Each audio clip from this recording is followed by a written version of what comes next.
स्वागत है आप सभी का। आपके साथ मैं हूं स्वप्निल। पाली में दर्दनाक हादसे की खबर से शुरुआत करेंगे। लांबिया गांव से ये दिल को झकझोर देने वाली घटना सामने आई। 3 साल के भाई को नाड़ी में डूबते देख उसे बचाने के लिए 2 बहनें नाड़ी में उतर गईं, लेकिन वे उसे बचा नहीं सकी। तीनों बच्चों की डूबने से मौत हुई है। सूचना के बाद पुलिस जाब्ता मौके पर पहुंचा। ग्रामीणों की मदद से शव नाड़ी से बाहर निकाले गए और मोर्चरी में इन्हें रखवाया गया। एक ही परिवार के 3 बच्चों की मौत के चलते पूरे गांव में शोक की लहर है।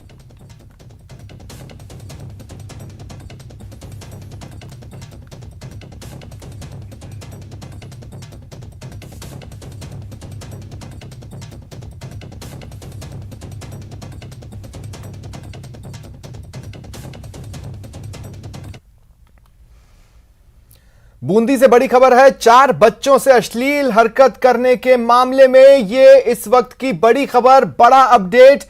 पुलिस ने आरोपी वार्डन प्रवीण को गिरफ्तार कर लिया है।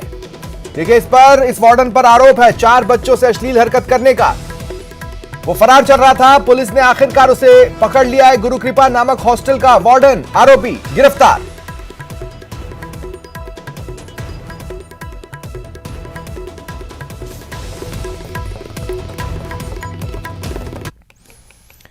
बात करते हैं एसीबी के एक्शन की। आपको कुछ तस्वीरें दिखाते हैं। 3 तस्वीरें आपकी टीवी स्क्रीन पर। पहली भरतपुर की। अतिरिक्त जिला शिक्षा अधिकारी और बाबू को रंगे हाथों 16,000 की रिश्वत लेते एसीबी ने पकड़ा। दूसरी जोधपुर की। भोपालगढ़ थाने में एएसआई को 10,000 की रिश्वत लेते पकड़ा गया। और तीसरी तस्वीर अलवर की। 11,000 की रिश्वत लेते बिजली निगम का हेल्पर एसीबी के हत्थे चढ़ा।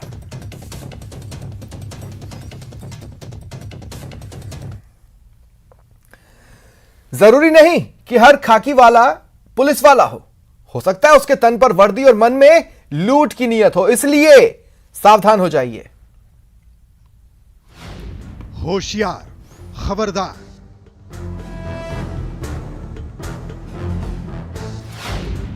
इनके तन पर खाकी देखकर धोखा मत खाइए।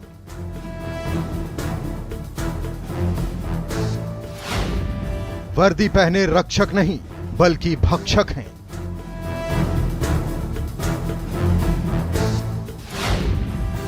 ये वर्दी पहने दोपहर में ही घूमते हैं।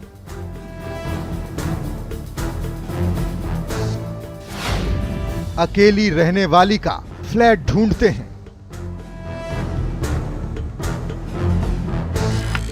जरा इन तस्वीरों को ध्यान से देखिए पुलिस की वर्दी पहने ये शख्स पहले मांग कर पानी पीता है। एक गिलास से इसकी प्यास नहीं बुझती है तो पानी दोबारा मांगता है। शायद मुफीद मौके की तलाश कर रहा है और फिर मिल जाता है उसको मौका। महिला को ग्लास पकड़ाने के बहाने वो जबरदस्ती घर में घुस जाता है। वो अकेला नहीं है, उसके 3 साथी भी हैं। वो भी घर में घुस आते हैं। वो तो दाद दीजिए महिला की दिलेरी की, जिसने वर्दी में आए इन लुटेरों का मंसूबे पर पानी फेर दिया और आखिरकार ये लुटेरे दुम दबाकर भाग खड़े हुए। घटना राजधानी जयपुर की है, जहां दोपहर में घर में अकेली महिला को निशाना बनाने के लिए लुटेरे अब खाकी का इस्तेमाल कर रहे हैं। करधनी इलाके में भी मंगलवार की दोपहर ऐसा ही एक वाकया हुआ, जब वर्दी पहने एक लुटेरा एक अपार्टमेंट में पहुंचा। लुटेरे ने डोरबेल बजाई। ब्रिजेश कंवर नाम की महिला फ्लैट में अकेली थी। ऐसे में उन्होंने बंद दरवाजे से ही इस वर्दी वाले के आने का कारण पूछा। वर्दी वाले ने उसे बातों में फंसाया। पहले उनके पति का मोबाइल नंबर लिया और फिर पीने के लिए पानी मांगा और यहीं हो गई ब्रिजेश कंवर से चूक। बेचारी ने जिसे पानी का प्यासा समझा था, उसकी नीयत में तो लूट थी। 2 गिलास पानी पीने के बाद बदमाश दरवाजे पर खड़ी महिला को जबरदस्ती धक्का देते हुए अंदर घुस गया। ब्रिजेश अभी उसे रोक पाती, उससे पहले ही इंतजार कर रहे 3 लुटेरे और आधम के और सब के सब अंदर घुस आए। लेकिन दाद देनी होगी ब्रिजेश की साहस की। वे लुटेरे से जूझती रही और शोर मचाती रहीं। शोर सुनकर उनका पालतू कुत्ता भी भौंकने लगा और आसपास के लोग फ्लैट से बाहर निकल आए, जिसके बाद लुटेरों के मंसूबे नाकाम हो गए और चोरों ने भागने में ही भलाई समझी। यही था कि मेरी वीकनेस कुछ नहीं थी। मेरे बच्चे घर पे होते तो मैं कहीं ना कहीं कमज़ोर पड़ जाती। मेरा ध्यान पूरा मेरे मतलब बच्चों पे होता या मेरे और किसी चीज़ पे। मेरे माइंड में ये चीज़ थी कि अगर ये अंदर एंटर किया तो मरना हर हाल में है, इससे तो अच्छा मार के मरो ना।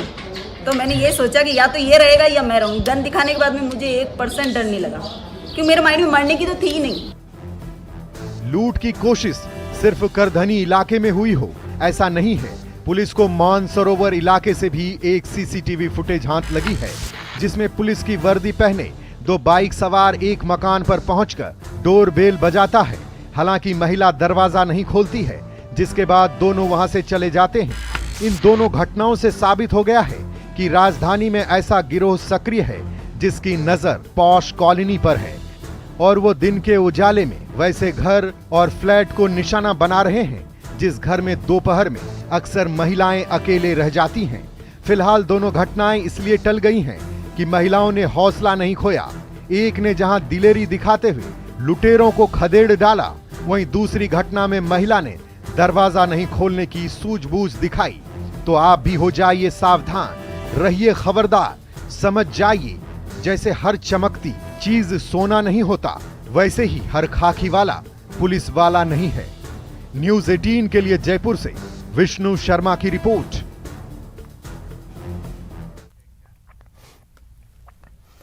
बात जयपुर की, जहां आरयू में छात्र संघ चुनाव के दौरान एबीवीपी के महासचिव पद के प्रत्याशी अरविंद झाझड़ा के नामांकन खारिज कर वापस बहाल करने के मामले में एनएसयूआई कार्यकर्ताओं ने प्रदर्शन किया। एनएसयूआई के महासचिव पद के उम्मीदवार रहे संजय चौधरी ने अपने समर्थकों और एनएसयूआई कार्यकर्ताओं के साथ रैली निकालकर डीडब्ल्यू दफ्तर पर प्रदर्शन किया। एनएसयूआई ने एबीवीपी और संघ के दबाव में खारिज नामांकन को बहाल करने को नियम विरुद्ध बताया। कमेटी लिंगदो की सिफारिश नॉर्म्स में ये नियम है कि पूर्व छात्र जो नियमित छात्र विश्वविद्यालय का नहीं है वो चुनाव नहीं लड़ सकता। 2 साल का गैप उस प्रत्याशी के था। विश्वविद्यालय के कॉन्स्टिट्यूशन 20C में ये नियम बकायदा दे रखा है। वो छात्र वो प्रत्याशी कोर्ट भी गया, कोर्ट ने उसको परमिशन दी चुनाव लड़ने की, प्रोविजनली एडमिशन लेने की। उस परमिशन में कहीं भी ये उसको नहीं लिख के दिया कि इसके गैप पे इसको चुनाव लड़ने की परमिशन दी जाए। पर्चा मेरा बहाल हुआ, फिर मैंने चुनाव लड़ा। संपूर्ण छात्र शक्ति ने मुझे विजय बनाया, इसके लिए उन छात्र शक्ति का आभारी हूँ। और जो ये एनएसयूआई कर रही है ये एक बहुत निंदनीय है। ये एक तुच्छ राजनीति का एक हिंसा मानता हूँ। जो छात्रों ने चुना वो सर्वोपरि है, और बाकी जो न्यायालय करेगा वो चीज़, न्यायालय में भी मामला चल भी रहा है, बाकी न्यायालय का जो भी निर्णय होगा वो सर्वोपरि है। और जो इनकी फड़फड़ाहट है वो जिंदगी में नहीं मिटेगी, और इनका हिड़किया उठा हुआ है, बात है ये। सवाई माधोपुर के बौली क्षेत्र के लोगों ने बाटोदा थाने पर पहुंचकर पुलिस प्रशासन के खिलाफ प्रदर्शन किया और ज्ञापन सौंपा। बाटोदा में लगाए गए बजरी टोल नाके को हटाने की मांग उठाई। टोल नाके पर मौजूद कार्मिकों की पहले जांच कर फिर टोल पर लगाए जाने की भी मांग की।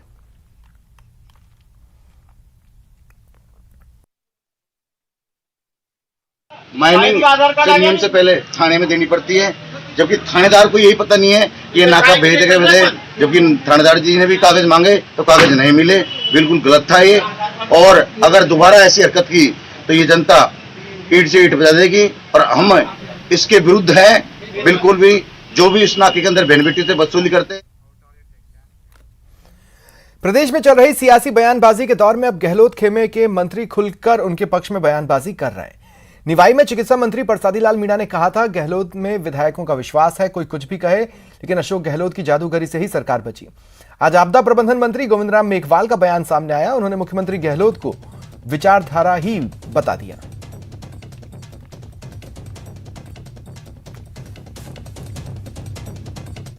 अशोक गहलोत साहब की बात है। अशोक गहलोत जी अपने आप में विचारधारा है, वो फॉलो करते हैं ज्योतिबा फुले को, फॉलो करते हैं महात्मा गांधी जी को। तो गहलोत साहब एक खुद स्वयं में विचारधारा है। हमें भरोसा है कि हमारे नेता जो है देश को सही दिशा में ले जा रहे हैं, प्रदेश को सही दिशा में ले जा रहे हैं। और इसके लिए गहलोत साहब को बार बार धन्यवाद देना चाहता हूँ कि गहलोत साहब नहीं होते तो आज हमारी हालत खराब हो जाती और हम भी आज मंत्री नहीं बनते। ये सारी की सारी गहलोत जी की सूझबूझ है कि वो पूरे राजस्थान में एकता कायम कर रहे हैं।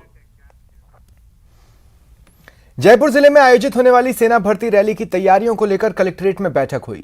कलेक्टर प्रकाश राज पुरोहित ने कहा कि सेना भर्ती रैली के सफल आयोजन के लिए जिन विभागों को जिम्मेदारियां दी वे आपसी तालमेल के साथ निर्धारित अवधि में कार्य पूरा करें। यह भर्ती रैली 29 सितंबर से 14 अक्टूबर तक Biyani college of science and management के खेल मैदान में होगी।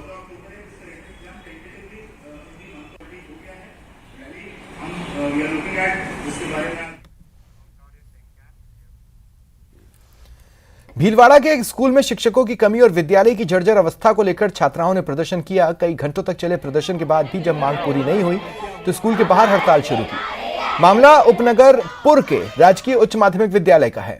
सूचना मिलते ही मौके पर पहुंचे शिक्षा अधिकारी और तहसीलदार ने हालात देखे। शिक्षा विभाग के अधिकारियों को निर्देश दिए।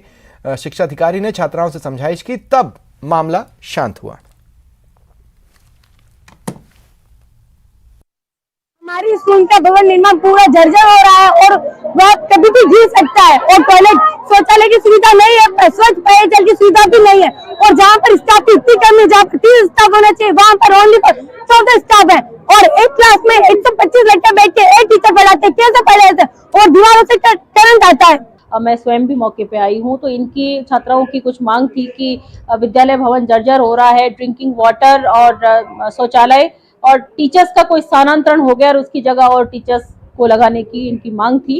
इनसे बात की गई है और टीचर्स की वैकल्पिक व्यवस्था आज ही हम जिला शिक्षा अधिकारी से कह के करवा रहे हैं। ड्रिंकिंग वाटर की बिल्कुल कोई परेशानी नहीं आने दी जाएगी।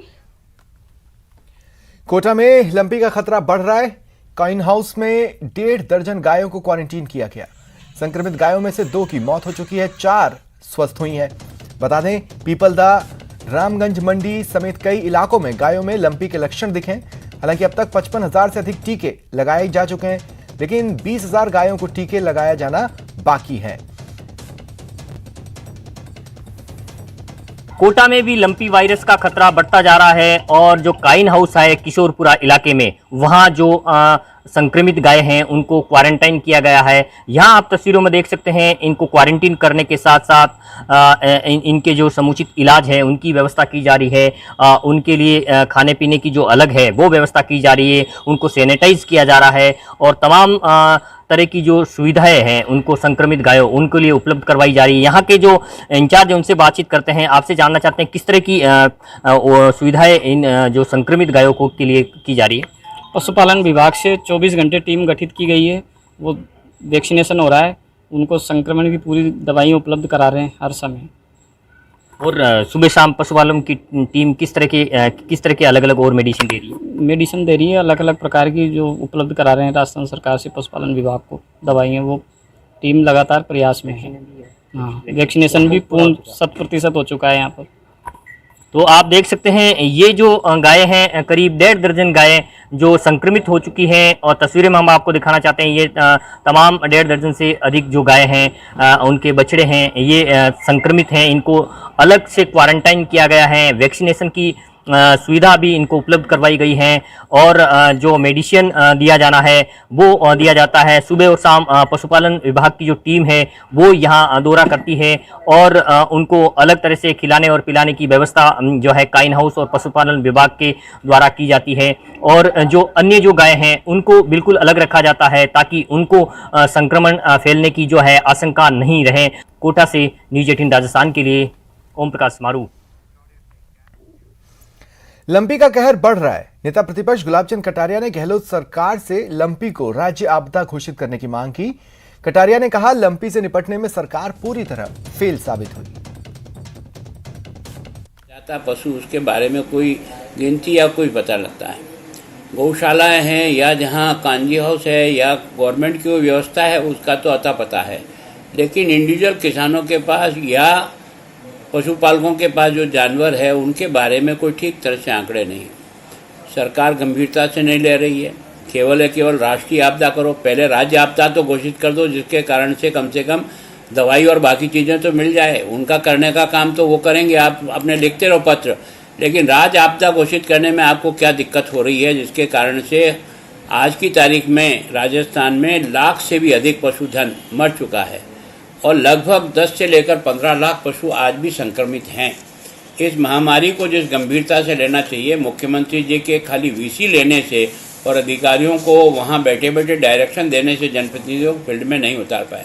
और सबसे बड़ी समस्या जो मृतक गायें हैं जिनको सड़क पर या कहीं खेत में डाल दिया गया है, उसका डिस्पोज अब जैसा कहा था कि इनको गाड़ेंगे, लेकिन इंडिविजुअल किसान इसके बारे में चिंतित नहीं। राजस्थान सरकार के पशुपालन मंत्री लालचंद कटारिया एक दिवसीय दौरे पर कपड़ा नगरी भीलवाड़ा पहुंचे। उन्होंने भीलवाड़ा के पशुपालन विभाग के अधिकारियों की बैठक ली और पांव पसार रहे लंपी को लेकर चर्चा की, आवश्यक दिशा निर्देश दिए। न्यूज़ 18 से खास बातचीत कर कहा कि प्रदेश में बढ़ रहे लंपी को लेकर सरकार सख्त है। लगातार प्रदेश में लंपी वायरस बढ़ता जा रहा है, गाय संक्रमित होती जा रही है, गौवंश को कहीं ना कहीं बहुत नुकसान पहुंच रहा है। आज भीलवाड़ा दौरे पे मंत्री लालचंद जी कटारिया आई, आइए उनसे बात करते हैं कि किस प्रकार की सरकार की तैयारियां हैं। सर, लंपी वायरस लगातार फैलता जा रहा है, सरकार भी मुस्तैदी से काम कर रही है और किस प्रकार की तैयारियां सरकार द्वारा की जा रही है?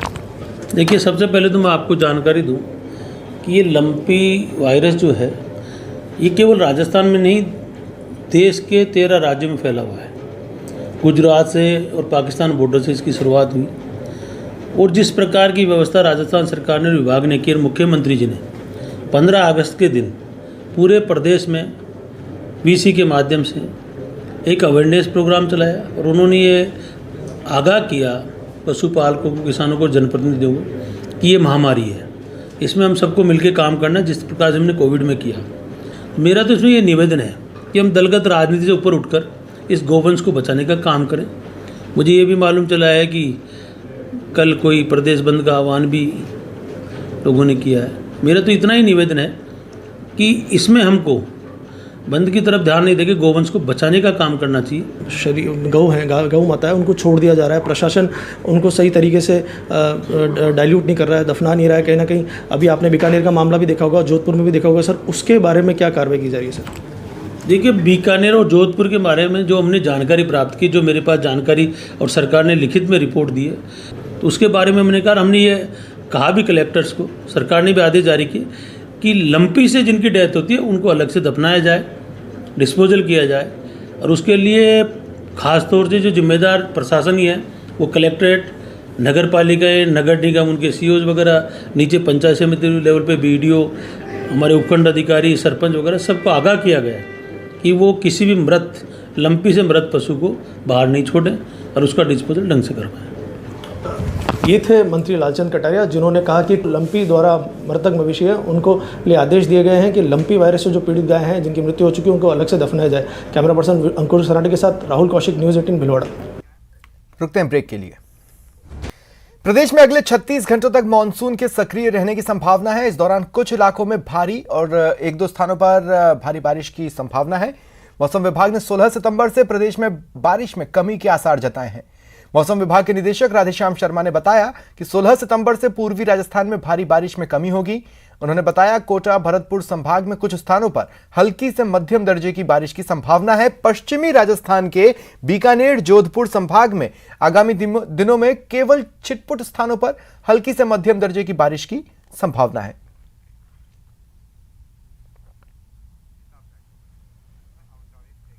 और अब बात उस खबर की जिसका इंतजार देश पिछले 70 साल से कर रहा था।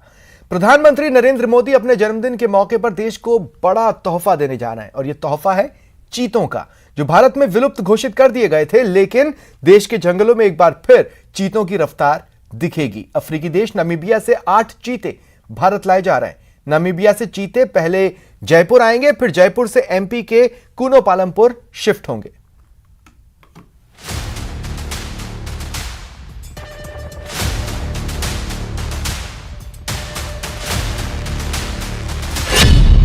भारत की धरती पर फिर चीते की दहा।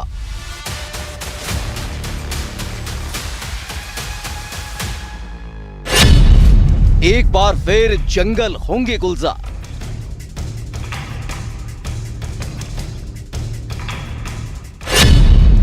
सत्तर साल बाद दिखेगी चीते की रफ्तार।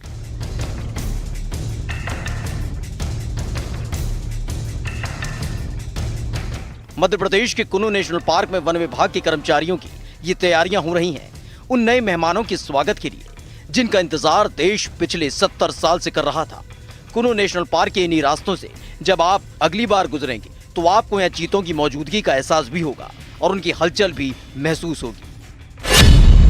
क्योंकि अफ्रीकी देश नामीबिया से 8 चीते कुनो नेशनल पार्क लाए जा रहे हैं। 17 सितंबर को सभी 8 चीते कार्गो विमान से जयपुर पहुंचेंगे और इसके बाद उन्हें हेलीकॉप्टर के जरिए मध्य प्रदेश के कुनो नेशनल पार्क लाया जाएगा। पहली बार अफ्रीका महाद्वीप से भारत के अंदर चीता लाया जा रहा है और ये खुशकिस्मती की बात है कि भारत के अंदर चीतों का पहला कदम जयपुर के अंदर पड़ेगा। जी हां, अफ्रीका से कार्गो विमान में चीतों को रवाना करने के बाद में सबसे पहले उन्हें जयपुर एयरपोर्ट पर उतारा जाएगा, जहां पर कार्गो विमान से चीतों को हेलीकॉप्टर के जरिए कुनो पालपुर पहुंचाया जाएगा।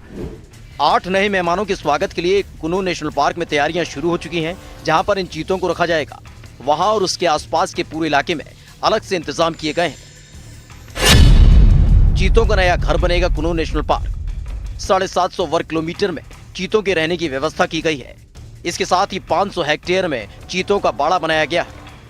दरअसल एक महाद्वीप अफ्रीका से दूसरे महाद्वीप एशिया में चीतों को बसाना एक बड़ी घटना है और यही वजह है कि खुद प्रधानमंत्री नरेंद्र मोदी कुनो नेशनल पार्क में अपने जन्मदिन पर चीतों को बाड़े में छोड़ेंगे और इसके साथ ही भारत एक साथ शेर, बाघ और चीते का घर बन जाएगा। 7 दशक का खत्म होगा इंतजार। भारत में 1952 के बाद से चीते नहीं देखे गए और इसे विलुप्त प्रजाति की श्रेणी में रखा गया था। तब से लेकर अब तक चीतों के पुनर्वास के लिए कई कदम उठाए गए, लेकिन चीतों का देश में पुनर्वास नहीं हो पाया। मुगल शासक चीतों को पालने के शौकीन हुआ करते थे। अकबर के वक्त 10,000 से ज्यादा चीते पाले हुए थे। वहीं 20वीं सदी में जानवरों का आयात होना शुरू हुआ। सन 1799 से 1948 के बीच करीब 230 चीते भारत में बचे। एक जमाना था जब भारत के जंगल भी चीतों का घर हुआ करते थे, लेकिन आखिरी बार चीता 70 साल पहले देखा गया। दरअसल बढ़ते शिकार और बदलते पर्यावरण ने चीते को खत्म कर दिया। नौबत ये आ गई कि साल 1952 में भारत की सरकार ने चीते को विलुप्त प्रजाति की श्रेणी में रख दिया। 1952 में इस पर सर्वे शुरू हुआ था, जिसमें पता चला कि देश से चीते पूरी तरह से गायब हो चुके हैं। जिसके बाद इंदिरा गांधी की सरकार के वक्त चीतों के पुनर्वास की कोशिश की गई। ईरान की सरकार से एशियाई चीते लाने पर बातचीत हुई। एशियाई शेरों के बदले ईरान से चीते लाने की बात हुई थी। लंबे वक्त तक समझौता अटका रहा और बाद में रद्द हो गया। इस समझौते के रद्द होने के बाद कई कोशिशें और की गई, जो परवान नहीं चढ़ सकी। जिसके बाद अब नामीबिया से 8 चीतों को लाने का समझौता हुआ है। 8 चीतों को मध्य प्रदेश के श्योपुर के कुनो नेशनल पार्क में छोड़ा जाएगा। अब सबको इंतजार है उस घड़ी का, जब देश के जंगलों में एक बार फिर से चीतों की दहाड़ और उनकी रफ्तार दिखाई देगी। चीते अब किताबों के पन्नों तक सीमित नहीं रहेंगे, क्योंकि 74 साल के बाद देश में चीतों की रफ्तार का सपना पूरा होने जा रहा है।